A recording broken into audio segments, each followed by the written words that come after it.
Bienvenue sur notre chaîne YouTube Divine Mix Challenge. Nous vous invitons à plonger dans un univers mystérieux où chaque énigme est un voyage à travers des récits qui dissimulent des indices. L'histoire commence ici et maintenant. Dans les ruelles animées de Yaoundé, la capitale du Cameroun, une série d'événements étranges commença à attirer l'attention de la population locale. Le marché central, habituellement un lieu de commerce florissant, était devenu le théâtre d'une énigme complexe. Les commerçants, autrefois prospères, se retrouvaient soudainement confrontés à des disparitions mystérieuses de leurs marchandises les plus prisées. Parmi les personnages clés de cette histoire se trouvait Amadou, un jeune économiste passionné par les dynamiques du marché. Amadou avait grandi dans les quartiers populaires de Yaoundé et connaissait chaque recoin du marché. Sa curiosité naturelle et son esprit analytique le poussèrent à enquêter sur ces disparitions inexplicables. Un matin, alors qu'il arpentait les allées du marché, Amadou remarqua quelque chose d'inhabituel.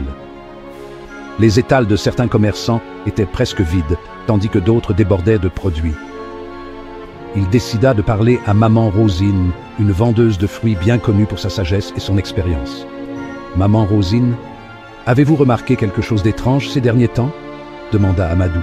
« Ah mon fils, le marché n'est plus ce qu'il était. Les clients se plaignent et nous, les commerçants, ne savons plus quoi faire. Certains jours, nos produits disparaissent, comme par magie, et d'autres jours, ils restent invendus. » Amadou écouta attentivement, notant chaque détail. Il savait que pour résoudre cette énigme, il devait comprendre les subtilités du marché et les forces invisibles qui semblaient jouer un rôle crucial.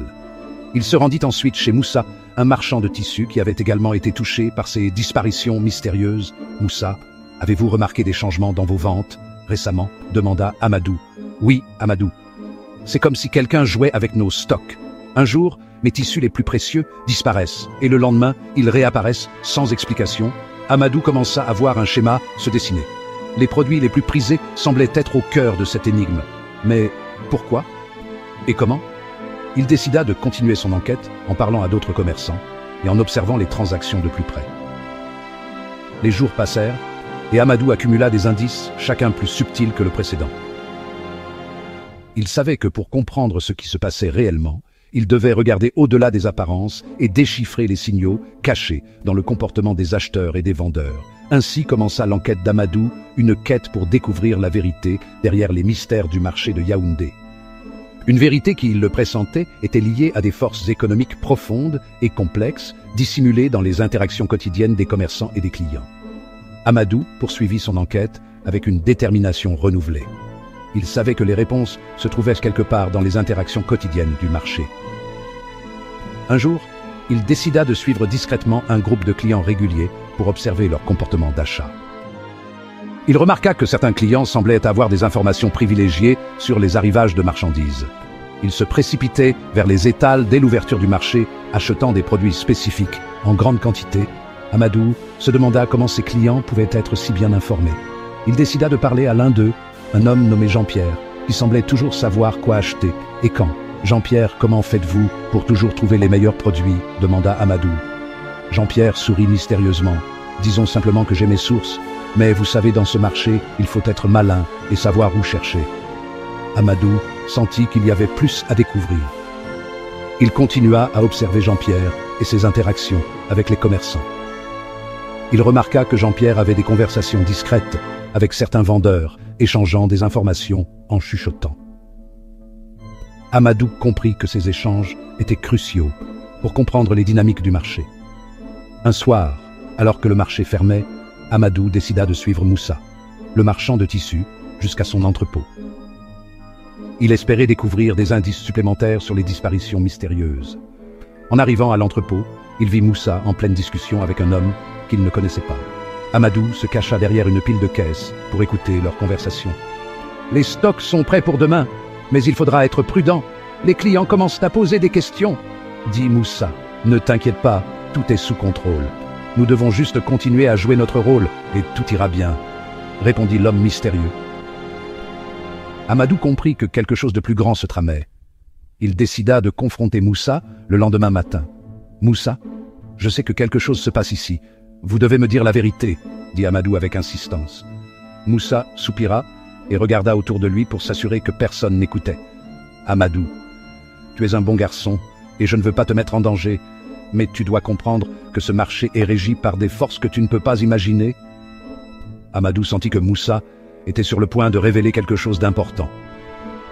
Il écouta attentivement, espérant enfin comprendre les mystères qui entouraient le marché de Yaoundé. Le lendemain matin, Amadou retrouva Moussa au marché. Il était déterminé à découvrir la vérité, peu importe les risques. Moussa, voyant la détermination dans les yeux d'Amadou, décida de lui révéler ce qu'il savait Amadou. Ce marché est contrôlé par un réseau de commerçants influents. Ils manipulent les stocks et les prix pour maximiser leurs profits. Les disparitions de marchandises ne sont pas des accidents, mais des stratégies délibérées pour créer une illusion de pénurie et augmenter la demande. Amadou écouta avec attention, comprenant enfin les mécanismes complexes qui régissaient le marché. Il réalisa que les commerçants utilisaient des techniques sophistiquées pour influencer les comportements d'achat et maximiser leurs gains. Les clients, sans le savoir, étaient nos prix dans un jeu de manipulation économique. Mais pourquoi faire cela, demanda Amadou. Parce que dans ce marché, comme dans beaucoup d'autres, la perception de la valeur est tout. Si les clients pensent qu'un produit est difficile à obtenir, ils seront prêts à payer plus cher pour l'avoir. C'est ainsi que fonctionne notre monde, répondit Moussa Amadou. Compris que pour résoudre cette énigme, il devait non seulement comprendre les dynamiques économiques, mais aussi les motivations humaines derrière ses actions. Il décida de continuer son enquête, cette fois en se concentrant sur les interactions entre les commerçants et les clients. Il observa que certains commerçants utilisaient des techniques subtiles pour influencer les perceptions des clients. Par exemple, ils exposaient les produits les plus prisés, de manière à attirer l'attention tout en dissimulant les stocks réels. Ils utilisaient également des rumeurs et des informations privilégiées pour créer une demande artificielle. Amadou décida de confronter Jean-Pierre, le client bien informé, pour en savoir plus sur ses sources d'informations. Jean-Pierre, je sais que vous avez des informations privilégiées sur les arrivages de marchandises. Pouvez-vous me dire comment vous obtenez ces informations ? Demanda Amadou. Jean-Pierre hésita un moment, puis répondit « Amadou, dans ce marché, l'information est la clé. Ceux qui savent où chercher et qui parler peuvent obtenir des avantages considérables. Mais il faut être prêt à payer le prix pour ces informations. » Amadou comprit que l'information était une monnaie précieuse dans ce marché.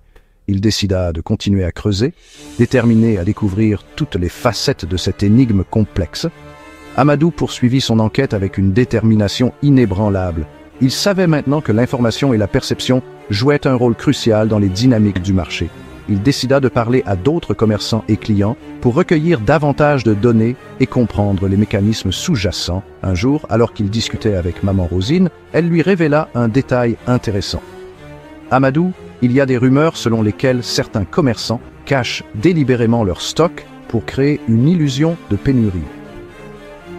Ils veulent que les clients pensent que les produits sont plus précieux qu'ils ne le sont réellement. Amadou nota cette information précieuse. Il comprit que les commerçants utilisèrent des stratégies sophistiquées pour manipuler les perceptions des clients et influencer leur comportement d'achat. Il décida de confronter Moussa une dernière fois pour obtenir des réponses définitives. Moussa, je sais maintenant que vous et d'autres commerçants manipulez les stocks et les prix pour créer une illusion de pénurie. Pourquoi faites-vous cela ? Demanda Amadou. Moussa soupira et répondit. Amadou, dans ce marché, la perception est tout. Si les clients pensent qu'un produit est difficile à obtenir, ils seront prêts à payer plus cher pour l'avoir. C'est ainsi que nous maximisons nos profits. Amadou comprit que cette stratégie était au cœur des dynamiques économiques du marché de Yaoundé. Il réalisa que pour résoudre cette énigme, il devait non seulement comprendre les mécanismes économiques, mais aussi les motivations humaines derrière ses actions. Il décida de partager ses découvertes avec les autres commerçants et clients du marché. Il organisa une réunion pour expliquer comment les perceptions et les informations influençaient les comportements d'achat et les prix. Les commerçants et les clients furent surpris par ces révélations, mais ils comprirent rapidement l'importance de ces dynamiques. Amadou conclut sa présentation en posant une question ouverte à l'Assemblée. « Cher ami, saurez-vous déceler la notion économique centrale qui tisse la trame de cette histoire complexe ?» Avant de rédiger votre réponse en commentaire, veuillez lire attentivement les conditions de validité des réponses dans la section description sous cette vidéo. Chaque réponse doit être justifiée par au moins 3 indices présents dans l'histoire. Ces indices doivent être expliqués ou commentés pour renforcer votre réponse. De plus, les réponses modifiées seront ignorées et n'oubliez pas que vous n'avez droit qu'à 2 tentatives. Félicitations à tous ceux qui parviendront à résoudre les énigmes par eux-mêmes. Continuez ainsi. Nous souhaitons rappeler que l'objectif de ces énigmes est de stimuler votre réflexion et votre créativité. Recourir à des outils d'intelligence artificielle pour trouver les réponses va à l'encontre de cet esprit. Nous encourageons chacun à relever le défi par ses propres moyens pour en tirer le maximum de satisfaction.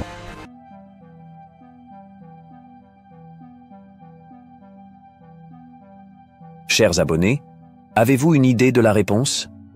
Laissez vos réponses dans les commentaires. N'oubliez pas, le premier à trouver la bonne réponse remportera la récompense mise en jeu.